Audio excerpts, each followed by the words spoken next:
Bienvenue sur Africa 24 pour cette nouvelle édition du QG Week-end. Voici les titres de l'actualité. États généraux de la sécurité routière en Guinée. Face au nombre de plus en plus élevé de victimes des accidents de la route, les autorités s'engagent dans la mise en place de moyens pour fluidifier et sécuriser la circulation. L'Algérie veut favoriser les investissements dans le transport maritime et aérien. Pour ce faire, les autorités ouvrent l'activité du fret aux investisseurs du privé. Et puis la Tunisie qui joue un match décisif ce 11 novembre face à la Libye. Une rencontre qui pourrait lui permettre de décrocher son billet pour le mondial 2018 en Russie. Nous écouterons la réaction optimiste des supporters tunisiens en fin d'édition. Mais tout d'abord, dans l'actualité, premier limogeage au sein du gouvernement gambien. Le ministre de l'Intérieur, Maï Ahmad Fati, nommé le 1er février 2017, vient d'être limogé de ce poste par le président Adama Barrow. Maï Ahmad Fati était pourtant un acteur principal de la réforme en cours dans le secteur de la sécurité. Il était également aux côtés du président gambien lors de son exil à Dakar. Il était son porte-parole, mais aussi son premier collaborateur. Pour l'instant, aucune explication n'a été donnée sur ce limogeage. Les autorités guinéennes souhaitent faire baisser le nombre de victimes des accidents de la route. C'est dans ce cadre que des états généraux de la sécurité routière ont été organisés. Objectif, trouver des moyens efficaces pour fluidifier la circulation et surtout faire baisser le nombre d'accidents de la route. Des explications dans le reportage d'Emmanuel Milimono. Rien que de 2010 à 2016, la Direction nationale de la sécurité routière a enregistré au niveau national 21 159 cas d'accidents de la circulation en Guinée. Ces drames ont entraîné la mort de 1693 personnes pour 5666 blessés graves et 5638 blessés légers. Pour y remédier, le ministère de la Sécurité a lancé du 6 au 10 novembre 2017 les états généraux de la sécurité routière. Les participants proposent un plan de riposte qui permettra de réduire au maximum ces nombreux cas d'accidents de la route. Les actions entreprises doivent se poursuivre et être renforcées, tant au niveau des conducteurs des véhicules légers et poids lourds, des motocyclistes que des piétons.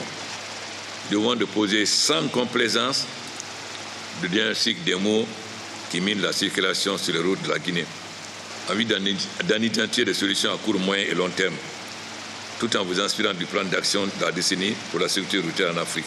La plupart des accidents de la route sont dus au mauvais comportement des usagers et l'état dégradé des infrastructures routières.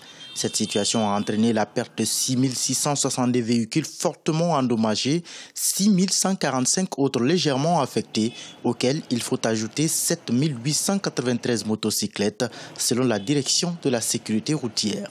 Les facteurs d'obstruction de la circulation sur toutes les artères de la capitale résultent essentiellement de l'occupation anarchique de l'emprise des voies par des garagistes et marchands, étalagistes de tous ordres, le dépôt d'ordures ainsi que les stationnements encombrants.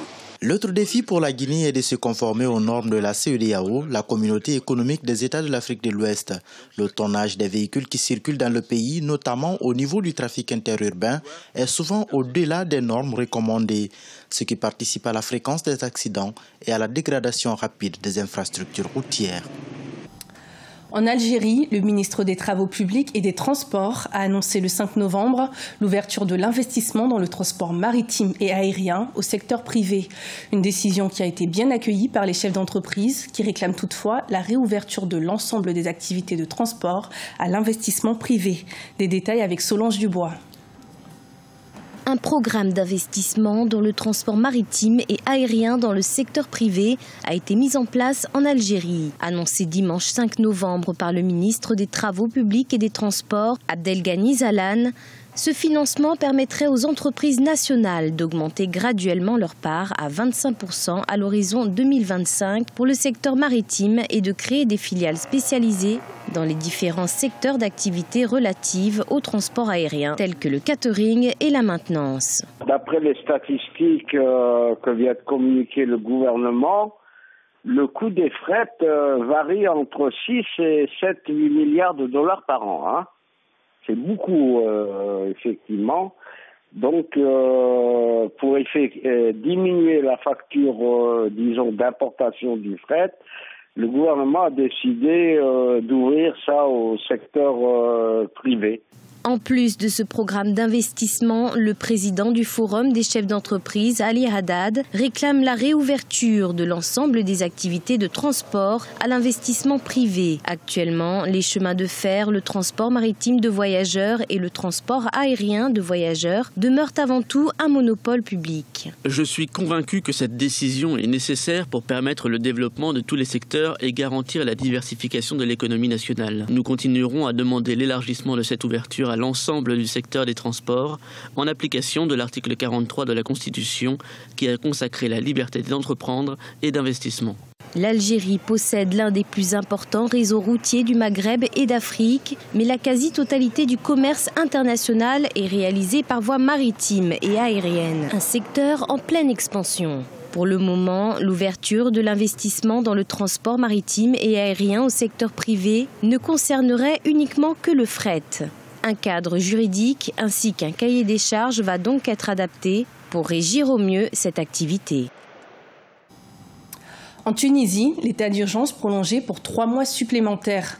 Ce vendredi 10 novembre, le gouvernement a annoncé le prolongement de l'état d'urgence sur tout le territoire à compter du 12 novembre, une situation inédite mise en place depuis l'attentat du 24 novembre 2015 contre la garde présidentielle à Tunis, où 12 policiers avaient perdu la vie. Rappelons également que depuis février 2016, l'état d'urgence a été prolongé plus d'une dizaine de fois en Tunisie. Les matchs éliminatoires pour la Coupe du Monde 2018 en Russie se poursuivent. Dans quelques heures se déroulera la rencontre tant attendue entre le Maroc et la Côte d'Ivoire. L'enjeu de ce match, qui se déroulera à Abidjan, est de taille.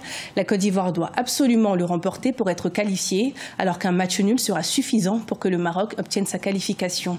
Un match nul sera également suffisant pour la Tunisie, leader du groupe A, qui affronte aujourd'hui la Libye. Une rencontre que les supporters tunisiens attendent avec confiance.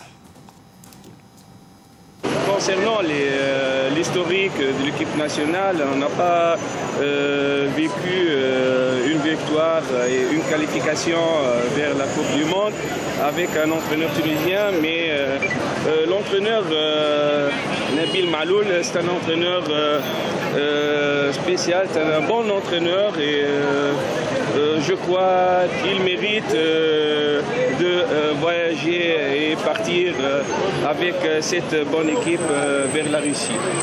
C'est un final, c'est un derby qui s'annonce très chaud, mais nos impressions sur ce match que ça va finir pour l'équipe nationale de la Tunisie parce qu'il y a une supériorité au point de vue hyper technique, au point de vue physique et même nous avons des joueurs athlètes qui jouent ici aussi qu'à l'extérieur.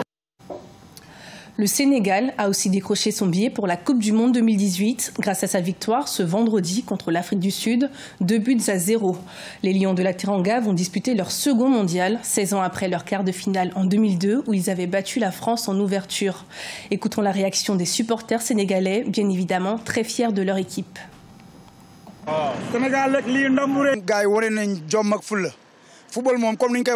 Nous sommes très heureux de cette qualification. Les Lions ont démontré qu'ils sont meilleurs que les Sud-Africains. Nous sommes libérés après cette victoire.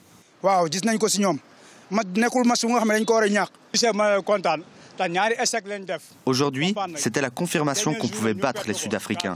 On invite tous les supporters mardi au stade pour qu'on puisse faire la fête, que personne ne reste chez lui. On doit montrer aux joueurs que le peuple est derrière lui. On a de vrais talents et si tout le monde s'y met, on fera mieux qu'en 2002. Ce journal a été préparé par l'ensemble de la rédaction. Merci de nous avoir suivis. Retrouvez dans un instant une nouvelle édition de l'information sur Africa 24.